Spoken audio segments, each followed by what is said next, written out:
Hello friend, this is Ryan Hicks of TalkToProfit.com. Today I want to talk to you about how your thoughts are the true reality that brings success or mediocrity to your life. Jesus gave this important point, and this has been preached all over by hundreds of millions of times, I'm sure, at this point. And it's Matthew chapter 5, verse 27 to 28. Now, listen to what I'm going to say after I give you this quote, because this is very important. Jesus said, "Ye have heard that it was said by them of old time, Thou shalt not commit adultery. But I say unto you, that whosoever looketh on a woman to lust after her, hath committed adultery with her already in his heart." Now, this is a very real application, obviously, to adultery and to lust. But there's a different issue also being addressed here, because remember, Jesus spoke, and he didn't speak without speaking in parables to people. He had both an exoteric and an esoteric message within almost everything he said. This is why Jesus told the disciples that it was given to them to understand the kingdom of heaven, to understand his Father. Rather than this being only a teaching about adultery, he's teaching something so important here that is lost on most people. It's about the power of your thoughts. That what you see in the physical world, the physical adultery, you've already committed in your heart when you're lusting after a woman who's not your wife. That outward reality, the physical actions, those are the fruit of the real reality, which is your thought life. What are you thinking? What are you focused on? This is why it's so important that you must keep your thoughts under arrest, under control, within your power, not loose, not running wild, not random things always popping into your head. And you do that with diligence. You do that with application of various principles into your life. You do that by meditating on the Word of God and focusing purely on good things. And at first it will take some effort, both conscious and subconscious, but you will put forth effort and you start weaning yourself of negativity. Now, let me tell you something. I know a person who is very positive. They're a positive preacher. Let me say it that way. They're an elderly man. They've been preaching for 50 years. They know these truths, and yet they talk about how they struggle all the time with negative thoughts. The missing key to that, because you may wonder, how in the world can you go 50 years preaching positivity, understanding the truth of following God and his goodness, and yet be negative and still have negative thoughts roaming around your mind all the time? This man's reading the news. He's watching television programming a lot.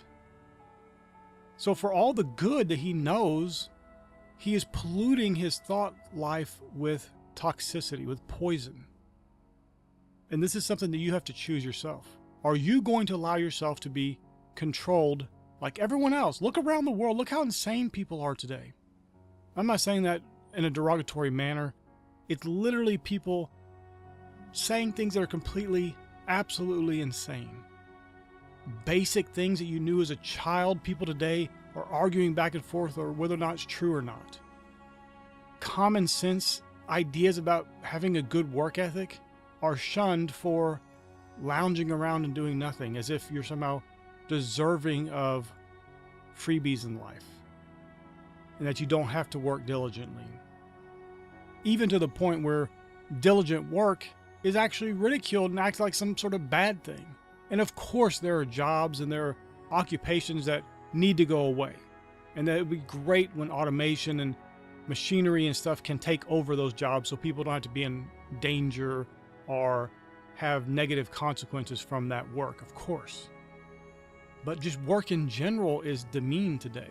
It's a very toxic world, but you get that from the media, from the movies, from music, from video games.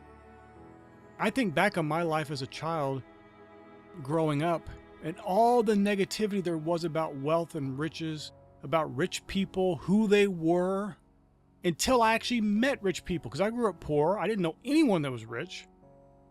The only idea and the concept I had of wealth and riches and people who had them was evil.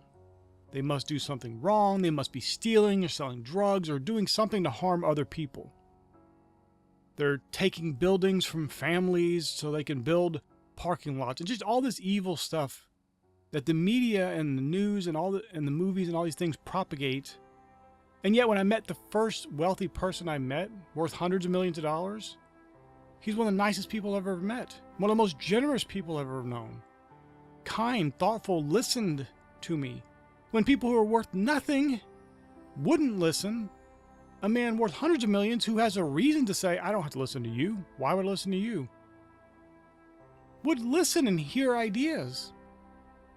It was just a shock to me. It's like, wait, if this is wrong, this idea I've had about wealthy people just being evil and arrogant and brash and hateful, they were nothing of the sort. And I haven't even met one like that.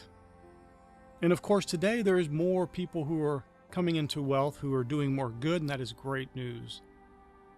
But the media likes to run with this stuff, and if you keep allowing your good, pure heart to be challenged and to be polluted by the world and its media, and that includes social media as well.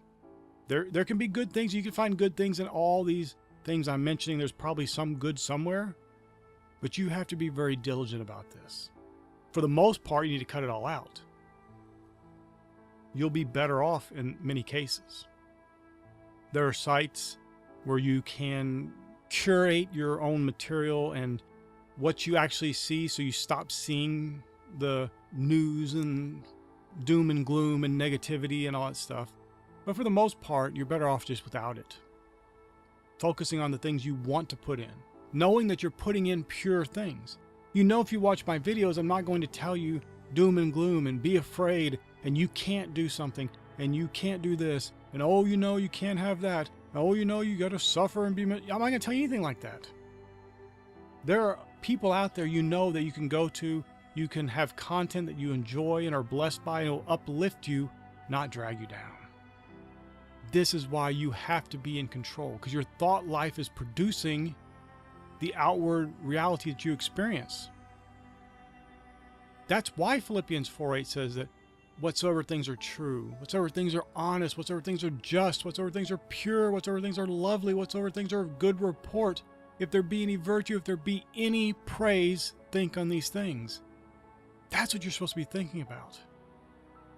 And most things aren't going to bring that goodness and honesty and purity and loveliness and good report. That's just not in most things today. And it never was. I don't want to act like it's just today, because it isn't. But today it is magnified to such an extreme, it's almost insane. Because if you think back 300 years ago, when all people had was books, newspapers, you could really be diligent about what content you were consuming, what material you partook of. You're not going to get a book that's full of doom and gloom.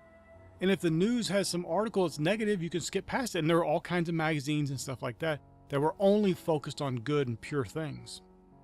Today, you randomly go on your social media and there's negativity this, negativity that. Oh, this is bad. Oh, that's bad. Somebody puts some truth on there, and the social media platforms fact check it and say it's not true. They tell you lies.